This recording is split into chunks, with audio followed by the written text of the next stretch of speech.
moment ensemble de louange. Maintenant, on va ouvrir nos Bibles au psaume 115. Donc, si ils vous font une Bible, nous en avons quelques-unes disponibles. Alors, donc, on est à psaume 115. Alors, notre chemin estival dans les psaumes arrive à sa fin aujourd'hui. Alors, pourquoi un chemin estival des psaumes? Bon, si vous êtes là depuis un moment, vous le savez. Pendant l'été, avec les gens absents, ce n'est pas toujours un moment idéal de terminer une série. Ce n'est pas le moment de commencer une série, et donc on chemine dans les psaumes. Alors, une des beautés, ou il y a plusieurs beautés dans les psaumes, c'est qu'il y a des thèmes multiples, des thèmes divers, et on peut apprendre plusieurs choses sur, par exemple, comment prier, comment faire face aux difficultés, aux épreuves. Il y a beaucoup de choses à apprendre dans les psaumes. Et donc, puisque la semaine prochaine, c'est notre culte de la rentrée, on termine avec ce psaume qui sera quand même pour nous il fera pour nous une transition excellente pour l'année à venir. Ce psaume sera un pont utile, une passerelle, si vous voulez. Il sera pour nous un pivot pour réorienter nos esprits vers la rentrée et la suite pour nous. Car ce psaume est écrit et exprimé comme un souhait à Dieu. C'est vraiment une prière.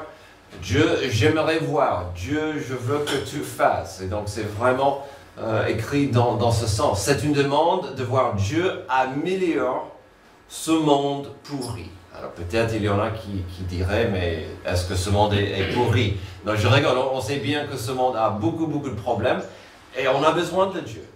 Alors dans ce cas, qu'allons-nous voir avec un psaume qui sera une prière de Dieu qu'il agisse dans ce monde? Que pouvait-on demander à notre Dieu merveilleux de faire pour que notre existence aille mieux? Alors, ça me fait penser à la notion, bien sûr, de trouver une lampe avec une génie magique qui te donnerait 3 vœux magiques. 3 souhaits plus ou moins impossibles et incroyables. Il y a des histoires, des films, vous connaissez, vous comprenez le système. On frotte la lampe, la génie sort et vous donne 3 vœux. Alors attention parce que souvent il y a des conditions où il faut être très précis avec votre vœu. Mais beaucoup de gens aiment, c'est sympa d'écouter les gens, surtout les gosses ou les enfants plus grands comme moi, qui vont souhaiter qu'est-ce que j'aimerais voir. Et souvent ça va tourner autour des 3 P, plaisir, pognon et puissance, prestige, mais ça dépend. Parfois c'est juste de pouvoir voler comme Superman, hein, ou d'être invisible comme je ne sais qui. Donc voilà, donc des 3 vœux. Il y a quelques années de ça, j'entendais mes 2 petites, mes deux jeunes filles, Kariana et Elia, elles parlaient du sujet. Et Kariana a pris la parole pour expliquer et exprimer son premier vœu. Et j'attendais, j'écoutais, qu'est-ce qu'elle va souhaiter? Elle a tout ce monde de vœux devant elle. Qu'est-ce qu'elle va exprimer?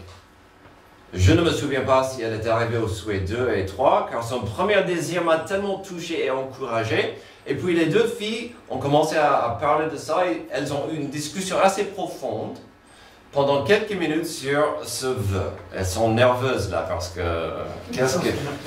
non. Elle a dit, avec mon premier vœu, j'aimerais voir tous nos amis viennent à Jésus-Christ comme sauveur. Qu'ils acceptent, qu'ils comprennent la nécessité d'accepter Jésus comme sauveur. Et donc, elles ont commencé à nommer un certain et un tel et une telle. Et comme ça, on voit une église plus grande et le monde, tous nos amis iront au ciel. Et ça m'a touché, ça m'a encouragé d'entendre ce vœu, pas du tout égoïste, parce qu'avec que toi, il faut être très sage ou très conscient de ce que tu veux voir. Antoine a dit, quand il gagne le loto, il va acheter le château Berger pour nous, pour qu'il y ait notre église là-bas. Donc, il a déjà au moins sa liste prête. Amen. D'accord. Mais comme j'ai dit tout à l'heure, notre psaume du jour sera un peu comme cela. Ça sera de dire, j'aimerais voir, je souhaite, je veux voir. Le psalmiste ne nous donnera pas 3 vœux, bien sûr, mais il va exprimer et proclamer comment ce monde pourrait être transformé et devenir un monde meilleur grâce à Dieu. Ah, voici la partie compliquée. Même si Dieu peut faire grand-chose, même si Dieu est tout-puissant, est-ce qu'il agit comme on veut tout le temps? Est-ce que Dieu utilise sa puissance pour changer notre monde? Il peut tout faire, mais en même temps, dans sa puissance, il ne va pas obliger l'humanité, pas encore, de se soumettre à lui. Et donc, on voit cette notion compliquée d'un Dieu puissant, mais en même temps un Dieu qui veut honorer notre liberté de choisir. Aujourd'hui, nous verrons dans des versets à venir ce que le psalmiste pense, ce qu'il souhaite, ce qu'il aimerait voir de cette planète, de son peuple, même de nous. Il parlerait de ce qui devrait se passer dans notre monde. Mais aussi, bien entendu, il va illuminer quelques failles, quelques problèmes aussi, puisque c'est une histoire humaine. Et donc, il y aura des failles, des problèmes. Alors, voyons ensemble ce discours rempli de souhaits pour améliorer ce monde pourri. Et si vous n'avez pas compris, la mot-clé sera attention. Ça ne sera pas juste attention, mais mon attention, votre attention est ciblée et visée sur quoi? Donc d'abord, l'attention de l'homme devrait être sur le vrai Dieu. Verset 1. Non pas à nous, Éternel, non pas à nous, mais à ton nom, donne gloire. À cause de ta bonté, à cause de ta vérité. Et donc tout de suite, il faut comprendre comment ce psaume commence, comment cette proclamation se lance. Notre psalmiste ouvre la discussion pour la gloire de Dieu, pas forcément pour ses désirs personnels. Donc ça commence avec cette première idée de dire, ce n'est pas pour moi que j'aimerais voir ça. Je vais donner une liste, je parlerai des choses, mais pour que tu reçoives la gloire. Déjà, c'est à l'envers de ce que le monde aimerait voir, de comment le monde parle et comment le monde s'exprime. Et donc, on voit tout de suite, il dit la gloire, mais pas à nous. On veut voir sa gloire. Voici une attitude opposée à ce que le monde favorise aujourd'hui. Qu'est-ce que le monde favorise? Que je reçois la gloire, que je reçois le plaisir, le pognon, la puissance, que j'ai tout ce dont je veux, que mes désirs, mes envies, je les veux. Si ça veut dire que je dois marcher sur quelqu'un d'autre, tant pis pour lui. Mais c'est moi d'abord, vous en deuxième. Et donc, le monde dit, toi, tu es la personne la plus importante qui existe. Après, que tout le monde faire le mieux. Le problème, c'est que ça crée un monde où on marche les uns sur les autres. Mais loi, il dit, la gloire, pas à nous, mais ta gloire. Amen. La gloire à Dieu. Alors, il y a quelques vérités importantes à saisir ici sur l'objet de notre attention. Souvent, nous avons envie de donner notre attention à quelque chose ou à quelqu'un d'autre, de glorifier un objet dans nos vies. Ici, le psalmiste veut orienter la vision vers certaines choses. Il commence tout de suite avec le nom de Dieu.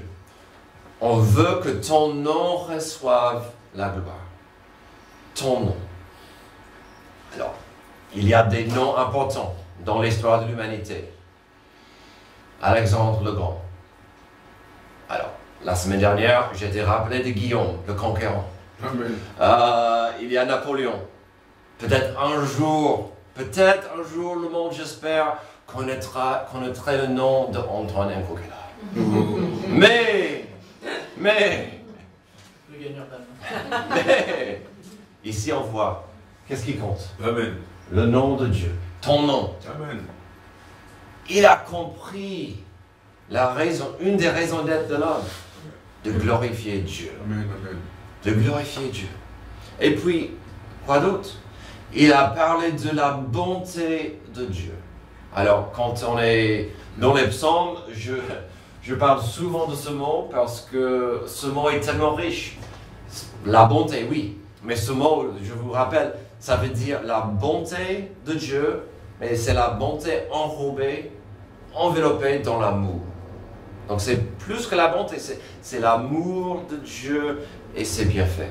Et c'est magnifique. Donc il veut glorifier la bonté, l'amour de Dieu dans nos vies. Quel souhait, quel vœu, quel merveilleux projet de dire, est-ce que je peux vous partager la bonté, l'amour de Dieu? Est-ce que je peux vous expliquer combien Dieu m'a béni avec sa bonté? Et puis, il veut glorifier la vérité de Dieu. Alors, dans certaines versions, ça veut dire la fidélité, d'autres disent, oui, la vérité ou la fidélité. Je me suis demandé pourquoi certains disent fidélité, d'autres disent vérité. Dans l'hébreu, c'est un peu comme la bonté. La bonté, c'est enrobé en amour. C'est la même chose ici. Il y a les deux sens. La fidélité et la vérité de Dieu vont ensemble. Et donc, il veut glorifier, mettre la lumière sur la vérité et la fidélité de Dieu. Quand on commence à glorifier Dieu, regardez sa fidélité et son nom, on devient plus reconnaissant, on devient moins grincheux, c'est magnifique. Le psalmiste comprend, il comprend la raison d'être de l'homme, c'est-à-dire d'apprécier la bonté et la fidélité de Dieu et de louer ce bon Dieu et par sa propre gloire. Quelle attitude encourageante et réconfortante de voir quelqu'un qui pense d'abord à Dieu, quelqu'un qui veut glorifier Dieu avant de penser à autre chose. Ce n'est pas facile, mais c'est encourageant. On est rappelé ici que l'attention de l'homme devrait être sur le vrai Dieu, la source de vie, la source de paix, la source de notre raison d'être. Mais cela, c'est un choix, et ce choix nécessite une soumission belle, un amour beau et un désir de voir Dieu exalté. Maintenant, on trouvera un problème, une faille chez l'être humain. Nous avons en nous la capacité de suivre quelqu'un ou quelque chose d'autre. Nous avons en nous la capacité de même servir quelqu'un ou quelque chose d'autre. Souvent, ce n'est pas l'Éternel.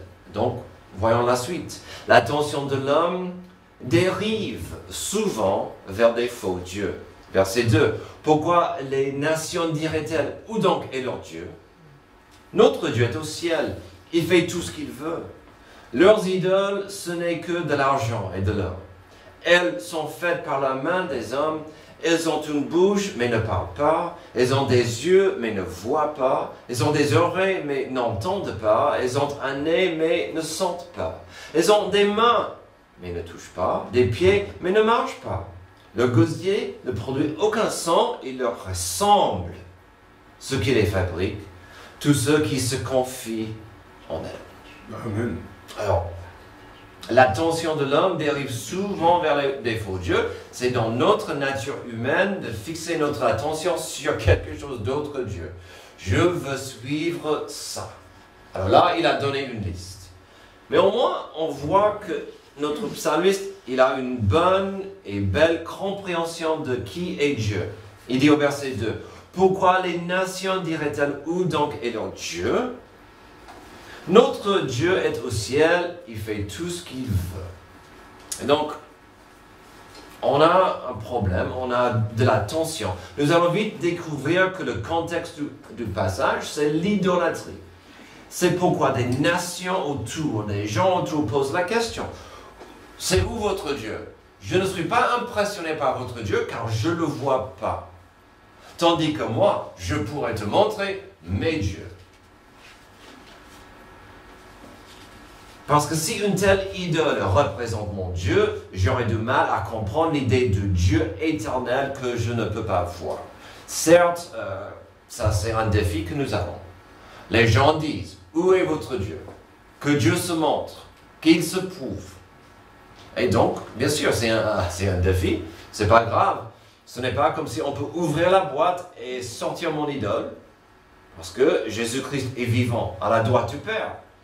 C'est clair ici que le psalmiste n'apprécie pas l'attitude qui vient de son opposition. Des gens, des peuples autour trouvaient que Yahvé, le Dieu d'Israël, était à ce stade impuissant. Ils n'étaient pas impressionnés par ce Dieu, et cela gênait notre psalmiste. Il ne voulait pas que des gens autour continuent à vivre sans comprendre que Dieu est là et qu'il pouvait accomplir des miracles. Alors, est-ce que grand-chose ont changé depuis? N'est-ce pas pour nous un défi de dire aux gens, je ne peux pas vous montrer mon Dieu parce qu'il est plus grand qu'une boîte, il est plus grand que ça. Voici l'importance de la foi en la parole de Dieu, car nous serons toujours entourés par des sceptiques qui vont dire, prouve-moi, montre-moi ton Dieu. Et donc, bien sûr, notre psalmiste a donné une belle liste, la futilité de l'idolâtrie. Qu'est-ce qu'il a dit? Ces idoles, ils ont des mains, des pieds, peut-être une bouche, mais ça ne fonctionne pas. Il n'y a aucune puissance, aucun pouvoir, aucune capacité dans ces idoles. Pourquoi? Il a dit à la fin. Ils sont fabriqués, ils sont faits aux images de la personne qui l'a créé. J'ai toujours pensé que l'idolâtrie, telle comme il a décrit, est un peu, peut-être pas folle, mais il faut beaucoup de fois de créer un objet et dire maintenant je vais vraiment adorer ce que moi j'ai créé. C'est vraiment un choix intéressant. Mais ici, il explique la vanité, la futilité de dire je vais suivre ces dieux. Alors aujourd'hui, nous avons de l'idolâtrie. Peut-être il ne s'agit pas des idoles en bois ou argile, mais nous parlons des faux dieux et nous en avons plein aujourd'hui, je trouve. Parfois, c'est une personne. Parfois, c'est un sport ou une équipe. Il y a des gens qui dépensent tout leur argent, tout leur temps pour suivre PSG. Alors, j'aime bien le foot. Allez, PSG, mais attention que ça ne soit pas vraiment mon Dieu, un idole que je dois suivre avec toute mon attention. Oublions le foot pendant un moment, même si c'est la religion officielle de la France. Il y a la religion inofficielle de la France, c'est l'argent. Et donc, une idole immense, c'est la carte bleue, mes comptes bancaires, et ce que je peux ou peux pas acheter. Ça devient un problème. Ça peut être un loisir, ça peut être un mouvement. Aujourd'hui, la planète est adorée. Et on se plie en quatre pour adorer la planète. Ou un mouvement politique. Ici, vous le savez, il y a une idole qui mène beaucoup par le nez, même des chrétiens. Il s'agit du mensonge que je mérite une bonne vie à moi. Les 3 P sont à moi, le plaisir, le pognon et le prestige. Et donc, sans se rendre compte, on est tiré, on suit ces choses. Et cette compréhension, ce mensonge obscure la vision de beaucoup et ça empêche énormément de gens de deviner des disciples de Christ. Un disciple va suivre Jésus par sa carte Mastercard. Il va suivre Jésus, pas forcément les tendances du jour. L'idolâtrie peut encombrer et ralentir n'importe qui, même des enfants adoptifs de Dieu. Quelques simples tests pour vérifier si votre attitude a changé vis-à-vis de l'idolâtrie, c'est d'examiner comment on voit certaines choses comme l'argent, le temps libre, ses désirs, vraiment ce que je veux faire tout le temps, à quoi est-ce que je pense. Une autre façon d'examiner ce sujet, c'est de faire le point sur notre but et ses poteaux. Un disciple va comprendre, un disciple de Jésus va comprendre, je suis sur ce chemin de devenir plus comme Jésus-Christ. Et sur ce chemin, je ferai mon mieux pour que d'autres personnes viennent avec moi. Le processus de faire et former. Est-ce que je suis en train d'être formé dans l'image de Jésus? Et est-ce que je suis en train d'aider d'autres personnes à le faire? Après ça, bien sûr, nos poteaux. Les poteaux nous aident à comprendre si on est bien centré, si notre attention est ciblée. Est-ce que mon amour est assez profond pour Dieu? Est-ce que mon amour pour mon prochain est pratique? Est-ce que la notion de la fidélité à Dieu, à son Église, à mon prochain, est important ou pas? Est-ce que le service m'est pénible de servir Dieu et mon prochain? Je ne dis pas ces choses pour vous culpabiliser, mais c'est juste quelques idées pour nous aider à voir si notre attention est bien fixée sur Jésus. Puisque nous parlons de notre vision et notre focus, voyons la suite dans notre passage. L'attention d'un peuple devrait être sur leur Dieu. Verset 9. Israël, confie-toi en l'Éternel, leur secours et leur bouclier. C'est lui, la famille d'Aaron, confie-toi en l'Éternel, leur secours et leur bouclier. Vous qui craignez l'Éternel, confiez-vous en l'Éternel, leur secours et leur bouclier. C'est lui. L'Éternel se souvient de nous, il bénira la communauté d'Israël. Il bénira la famille d'Aaron. Il bénira ceux qui craignent l'Éternel, petits et grands. L'Éternel vous fera prospérer, vous et vos enfants. Soyez bénis par l'Éternel qui a fait le ciel et la terre. Quelle belle liste! Il parle d'un peuple, mais aussi il a cité certains niveaux, certaines professions, certaines tranches de personnes. Il commence avec une nation. Une nation pouvait suivre Dieu. Israël, verset 9. Confie-toi en l'Éternel. Il s'adresse à sa nation. Il s'adresse au peuple. Je vais vous donner une idée révolutionnaire, un peu folle. Quelle idée merveilleuse, une nation qui suit Dieu. C'est difficile d'imaginer. Toute une nation qui suit Dieu. Est-ce que ça existe? À un moment donné, mon pays était un pays qui suivait Dieu. Mon pays a été fondé par quelques principes bibliques. Je pense que ça a aidé mon pays à suivre un bon chemin, mais est-ce qu'il y a un pays aujourd'hui qui suit Dieu? Ça serait magnifique, compliqué, impossible aujourd'hui, mais c'est une belle prière, une nation. Et donc il dit, Israël, confie-toi. Et le psalmiste il disait ça d'une position d'autorité, donc au moins il pouvait le dire. Mais il a continué. Les leaders religieux devraient suivre Dieu. Famille d'Aaron, confie-toi en l'Éternel.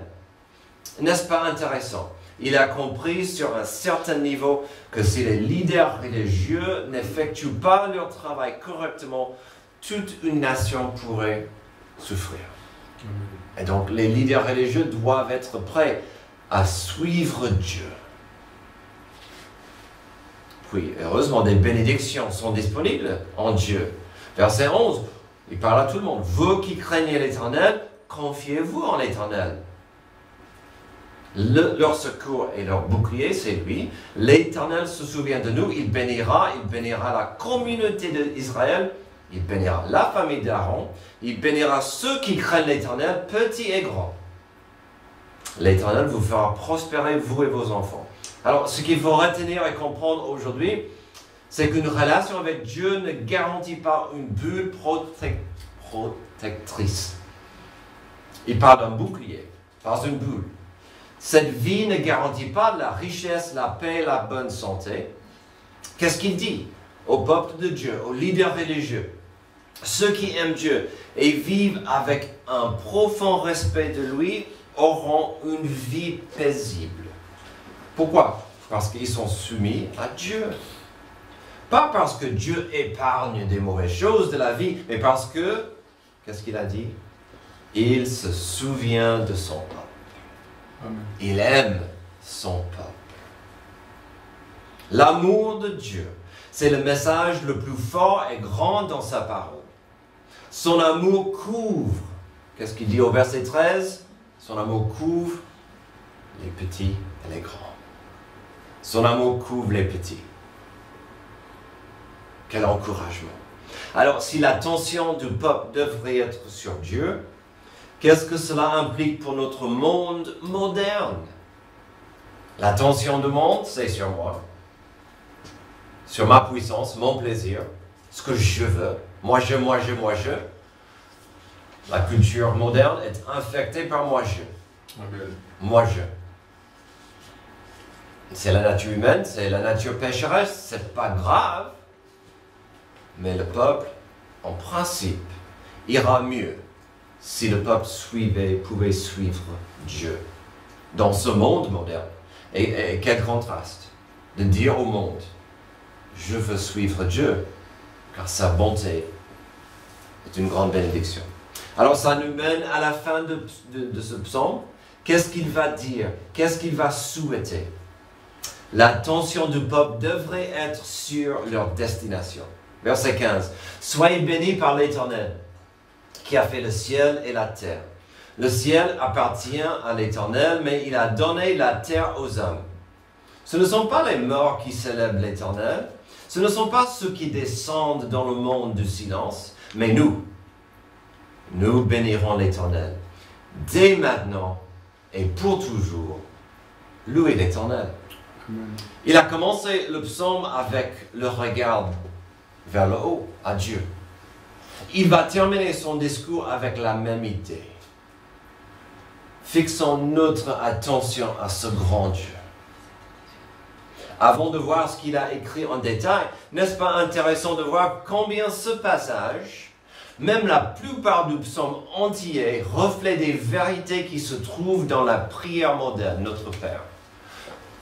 Tout ce psaume, c'est une belle réflexion de notre Père.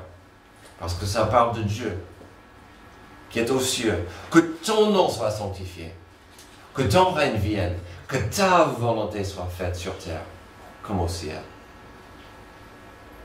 Tout y est. C'est magnifique de voir. Si nous existons sur terre, il est normal d'imaginer et comprendre qu'un avenir plus beau nous attend. Alors parfois les gens ne veulent pas penser de l'au-delà, du futur, de ce qui m'attend après la mort. Mais d'où vient cette notion qu'il y a quelque chose? Ce n'est pas le grand dodo quand je meurs. Ça vient de qui? Le psalmiste va exprimer plus dans ce passage. Il dit au verset 15, c'est Dieu le créateur des cieux et la terre. J'aime bien, parce qu'il a commencé frustré au début par ceux qui disaient, où est ton Dieu? Il dit, mon Dieu c'est le créateur. Vous êtes dans son monde. Mon Dieu est grand, il est le créateur des cieux et la terre. Mais il a dit quelque chose de plus au verset 16. Dieu a créé la terre pour nous. Le ciel appartient à l'Éternel, mais il a donné la terre aux hommes. Pourquoi? Dieu est au ciel, il nous a donné la terre. Pourquoi? On est redevable pour notre vie sur terre. Qu'est-ce que je fais avec ma vie? Ma pauvre fille, pendant les Jeux olympiques, elle était sur la canapé en disant, oh mince, il y a des athlètes qui ont mon âge, qui peuvent faire ces choses merveilleuses. Et moi, je suis sur la canapé. J'ai dit, chérie, je suis à côté de toi. C'est pas grave. Mais qu'est-ce qu'on fait aujourd'hui? Qu'est-ce que je fais avec ma vie? Sachant que cette vie compte aujourd'hui, mais aussi demain. Et il est dit, pendant sa vie, on doit célébrer l'Éternel, selon le verset 17. Ce ne sont pas les morts qui célèbrent l'Éternel, ce ne sont pas ceux qui descendent dans le monde du silence. Et donc, pendant votre vie, célébrez l'Éternel aujourd'hui. Un jour, il sera trop tard pour certains. Adorons Dieu aujourd'hui. Et prions qu'on peut le faire demain. Versets 17 et 18. Mais nous bénirons l'Éternel dès maintenant. Et j'apprécie comment il a terminé la phrase. Dès maintenant, on va louer le Seigneur. Mais il savait, je vais louer l'Éternel à jamais. Les morts, c'est trop tard. Mais moi, étant un enfant adoptif de Dieu, je peux et je dois louer Dieu aujourd'hui. Je le ferai demain. Je le ferai pendant l'éternité. Mais il y a un bon rappel ici. Ne gâchons pas cette vie. Comment on ne pouvait pas penser à ça hier. Quand Roselyne nous a contactés pour dire, priez pour ce problème, priez pour cette nouvelle épreuve, pour mon mari, qui doit comprendre que la vie est courte, la vie est fragile, mais la vie est précieuse. Est-ce qu'on est prêt à adorer Dieu aujourd'hui? Dans ces mots profonds, il explique l'importance d'adorer Dieu aujourd'hui. Après la mort, il est trop tard pour le non-croyant de saisir cette opportunité.